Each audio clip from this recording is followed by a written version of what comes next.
نحمده ونصلي على رسوله الكريم أما بعد فأعوذ بالله من الشيطان الرجيم بسم الله الرحمن الرحيم قل يا أيها الناس إني رسول الله إليكم جميعا۔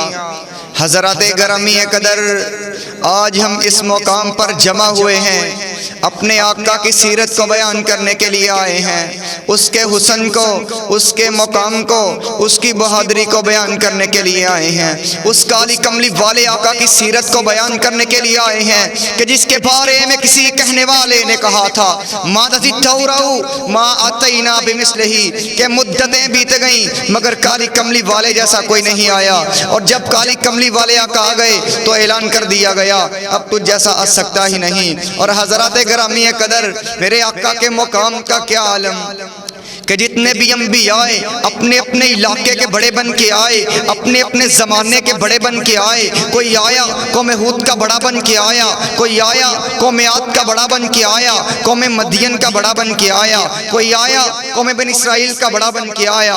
میں قربان جاؤں، جب میرے حبیب کی باری آئی تو مالک کائنات نے عرش کی بلندیوں سے اس امر کا اعلان کر دیا، قل یا ایھا الناس انی رسول اللہ الیکم جمیعا۔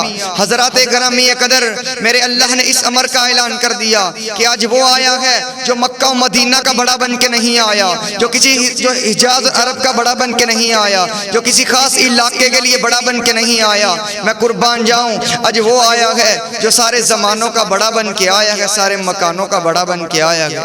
اور حضرات گرامی قدر، میرے آقا کے حسن کا کیا عالم کہ حسان نے بھی کہا تھا وَحَسَنَ مِنْ كَلَمْ تَرَكَتْ عَيْنًا وَعَجْمَلَ مِنْ كَلَمْ تَلِدِ النِّسَاءُ خلقت مبرم من کل عیب کأنک قد خلقت کما تشاء، کہ پیارے حبیب مجھے یوں محسوس ہوتا ہے آپ بارگاہ رب العالمین میں کھڑے ہیں، کہہ رہے ہیں رب مجھے ایسے بنا، رب مجھے ایسے بنا۔ آپ رب کو کہتے چلے گئے، رب آپ کو بناتا چلا گیا۔ اور میرے جابر نے میرے پیارے حبیب کے بارے میں کہا تھا ایک دن میں چاند کے حسن سے معصور ہو کے رہ گیا، میں نے چاند کو دیکھا اور میری زبان سے الفاظ نکلے کہ چاند ملک کائنات نے تیرے جیسی کوئی دنیا میں چیز پیدا ہی نہیں کی۔ جب کچی چھت والی مسجد مدینہ کی طرف اٹھے، مسجد مدینہ میں داخل ہوا، آقا کو کملی اوڑے ہوئے دیکھا، آقا کا چہرہ کملی کی اور سے یوں نظر آ رہا تھا جیسے بدلیوں کی اور سے چاند نظر آ رہا ہو۔ پھر میں نے آسماں کے چاند کو دیکھا، نگاہیں پلٹی تو مدینہ کے ماہ تمام کو دیکھا اور کہا اے کالی کملی والے، تیرے چہرے کو دیکھ کر یوں محسوس ہوتا ہے کہ اگر چاند کو بھی روشنی ملی ہے تو آپ کے چہرے پن انوار سے ملی ہے۔ اور حضرات گرامی قدر، میرے آقا کی بہادری کا کیا عالم کہ دشمنوں نے مکہ پر ستون ڈال لیا، صحابہ نے تلواروں کو میانوں میں کسا، گھوڑوں کو سرحدوں کی طرف دوڑا دیا۔ آقا کو سرحدوں سے واپس لوٹتے ہوئے دیکھا، تلوار کو نیام سے باہر نکالے ہوئے دیکھا تو پوچھا آقا کہاں سے آئے ہو؟ میرے آقا نے کہا جاؤ صحابہ سو جاؤ، محمد تمہاری حفاظت میں تمہارے دشمنوں کو اکیلا بھگا آیا۔ اور حضرات گرامی قدر، میرے آقا کے انصاف کا کیا عالم کہ ایک جگہ میرے آقا نے اعلان فرما دیا فاطمہ تو بضعۃ منی، فاطمہ میرے دل کا ٹکڑا ہے، فاطمہ میرے جگر کا ٹکڑا ہے۔ میں قربان جاؤں، جب بنو مخزوم کی فاطمہ نے چوری کی تو اعلان کر دیا لو ان فاطمہ بنت محمد سرقت لقطعت یدها۔ محمد کا قلب عطر ہو، خدیجہ کا نور نظر ہو، علی کی بیوی ہو، حسنین کی مادر محترم، سیدۃ النساء اہل الجنہ، فاطمہ بھی چوری کرے تو محمد اس کے ہاتھ کو کاٹ دے گا۔ اور حضرات گرامی قدر، میرے آقا کے صحابہ بھی آقا پہ جان نشاور کرنے کو باعث اور باعث فخر سمجھا کرتے تھے۔ حضرات گرامی قدر، ایک صحابی ہے، اس کا بھائی بھی جنگ احد میں شریک، بیٹا بھی جنگ احد میں شریک، شوہر بھی جنگ احد میں شریک، جنگ کے حالات سے باخبر رہنے کے لیے راستے میں کڑی ہیں۔ کسی آنے والے نے بتلایا کہ آپ کے بابا کو شہید کر دیا گیا، کہا مجھے اپنے بابا کی پرواہ نہیں، بتاؤ کہ فاطمہ کے بابا کا کیا حال ہے۔ پھر کسی آنے والے نے بتلایا کہ آپ کے بھیا کو شہید کر دیا گیا، کہا مجھے اپنے بھیا کی پرواہ نہیں، بتاؤ کہ شیما کے بھیا کا کیا حال ہے۔ پھر کسی آنے والے نے بتلایا کہ آپ کے شوہر کو شہید کر دیا گیا، کہا مجھے اپنے شوہر کی پرواہ نہیں، بتاؤ کہ عائشہ و خدیجہ کے سرتاج کا کیا حال ہے۔ اسی اثناء میں آقا کی سواری کو واپس لوٹتے ہوئے دیکھا، اپنی نگاہوں کو آقا کے چہرے کی طرف دوڑایا، آقا کے چہرے کو دیکھا اور کہا اے کالی کملی والے، تیرے چہرے پن انوار سے دیکھ کر یوں محسوس ہوتا ہے کہ دنیا میں کوئی غم آیا ہی نہیں تھا۔ اور حضرات گرامی قدر، ایک جنگ کے موقع پر میرے آقا نے اعلان فرمایا کہ میرا خامہ علی کی حفاظت کون کرے گا؟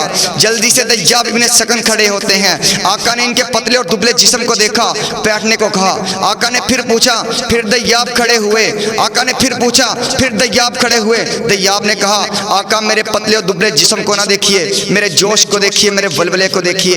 آقا نے خامہ علی کی حفاظت کی اجازت دے دی۔ پھر ظالموں نے تیرہ کی برکھا کو برسا دیا۔ ایک تیر لگا، دو تیر لگے، 10 20 30 40 50 60 72 تیر دیاب کے سینے میں پیوست ہو جاتے ہیں۔ دیاب ابن سکن زمین پر گرتے ہیں۔ طلحہ و زبیر دوڑتے ہوئے اٹھانا چاہا، کہا طلحہ و زبیر کہاں لیے جاتے ہو؟ کہا زخمیوں کے خیمے میں لیے جاتے ہیں۔ کہا نہیں میں نے آقا سے وعدہ کیا ہے۔ کہا اپنے وعدے کو پورا کر دیا۔ کہا نہیں ابھی وعدہ پورا ہونے کا وقت نہیں آیا۔ کہا کیا چاہتے ہو؟ کہا خیمے کا سہارا دے کر کھڑا کر دیا جائے۔ خیمے کا سہارا دے کر کھڑا کر دیا گیا۔ پھر ظالموں نے تیرہ کی برکھا کو برسا دیا۔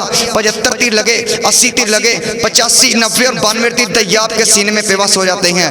دیاب ابن سکن زمین پر گرتے ہیں۔ میرے رحیم اور کریم آقا دوڑتے ہوئے آئے، اپنے دیوانے کو خون میں لت پت دیکھا، اس کی گود کو اس کے سر کو اپنی گود میں رکھ لیا اور اس کی آنکھوں پہ اپنا ہاتھ رکھ لیا۔ دیاب نے ہاتھ کو ہٹانا چاہا۔ آقا نے پوچھا دیاب ایسا کیوں کرتے ہو؟ کہا آقا کل قیامت کا دن ہوگا، میرا اللہ پوچھے گا دیاب آخری لمحات میں کیا کرتے آئے ہو؟ کہوں گا اللہ اس چہرے کی زیارت کرتا آیا ہوں جس چہرے کو دیکھنے والی آنکھ پہ تو نے جہنم کی آگ کو حرام کر دیا۔ وآخر دعوانا الحمدللہ۔